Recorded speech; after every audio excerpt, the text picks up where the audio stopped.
Sveiki, aš grįžau į YouTube. Kaip jums sekasi? Metus nesimatė.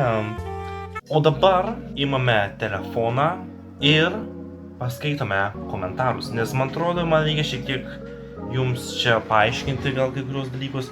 Edvis turi 100 000 subų, tu pats tiek neturi ir dar taip sakai. Na, ką galiu pasakyti, kad,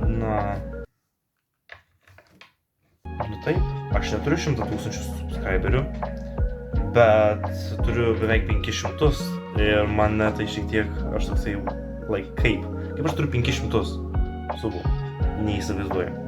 Nei kiek ir sakai, kad jis labai mažai subų turi, į save pasižiūrėk. Nu, save žiūriu. Nepanašus debilė, eik šikt.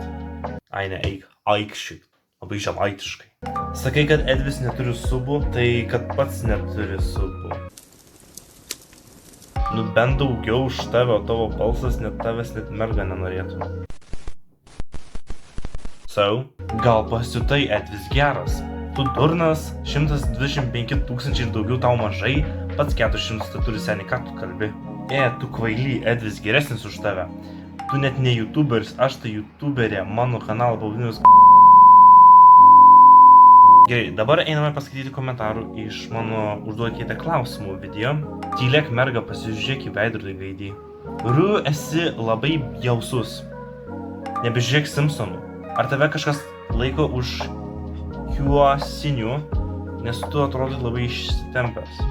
Koks tu populiarus, tu turi tik 300 subų. Nemanau, kad tu išpopuliarėjai. Ačiū, kad žiūrėjote šitą video, toksai gal trumpokas buvo.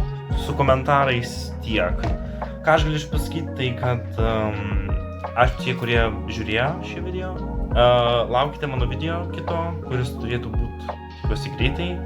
Tai va, bye!